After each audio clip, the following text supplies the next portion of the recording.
As promised earlier, my review of the Jegs welding cart. I purchased this on Cyber Monday and just finished putting it together. There's some things I like about it. There's some things I don't like about it. It's a cheap welding cart. It is what it is, but I'll go over them quick with you. First of all, I don't like the instructions. These are not instructions. That's an assembly drawing, and that's all you get. I've been in mechanical maintenance for over 30 years, various capacities, automotive, industrial, supervision. I don't need instructions, something like this. Most men and women with mechanical aptitude don't either. However, you may have a home hobbyist who just bought a welder. This is the first time he's ever put something like this together. He may need the detailed instructions just to save putting, one part together so it goes together smoothly. Now, one thing I recommend when you're putting this together is to leave all the fasteners loose until everything is assembled and then tighten it. And I used a little dab of blue Loctite. One thing I noticed, these are those cheap Phillips head you get from Asia. They're not a true Phillips head. A number 3 Phillips head on my snap-on screwdriver does work. But I would not recommend using a powered impact on these for 2 reasons. A, you're going to strip the head out. B, you're going to probably snap the bolt. So just hand assemble them, hand tighten with blue Loctite. It'll be fine. These wheels, if you notice, there's a steel bushing in these plastic wheels. That bushing is a real loose fit. I ended up taking some high quality tape I had, layering it around the bushing to make it a snug fit. I'm just putting a plasma cutter on this. It's not going to be moved around the garage much.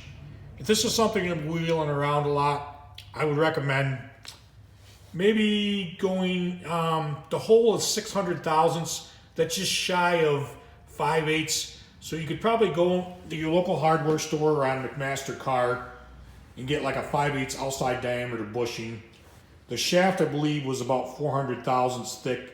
You could actually put a different axle in it. You could go to the hardware store and get, maybe like a 1/4 inch diameter axle or something like that. Something you could use with a bushing. That is if you're going to be using it for moving it around a lot. What I'm doing, it's fine. Like I said, I put some tape on the bushings. They're a nice snug fit. I put a dab of grease on the bushing and the shaft, so it should hold up well. The finish on the cart, a little to be desired here. This is paint peeling already. This is a brand new welding cart. I mean, I paid $49 or $43 for it. Not a big deal, but this cart originally is, I believe, around $70. I'd have to go on the Jegs website to verify that, but for that kind of money, I think it shouldn't be peeling. I mean, it's a brand new product. And this is something I kind of found interesting on a welding cart. That's welding wire. It was never snipped off before they painted it. So quality control is a little lacking there. And these casters, they give you a lock washer with them. Problem is with that lock washer, it doesn't allow the sleeve to protrude down far enough to get the caster started.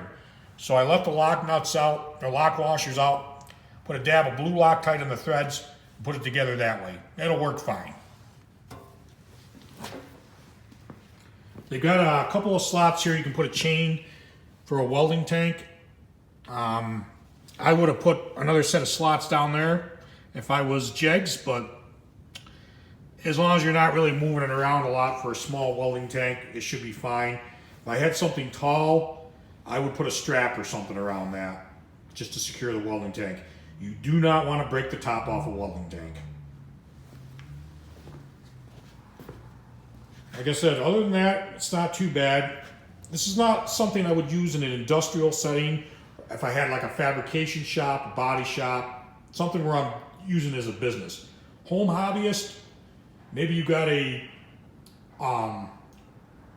art studio where you're doing fabrication with metal sculptures, things like that, it's fine. you'll like it for the price. So that's my honest review of it. For what I paid for it, I think it's okay.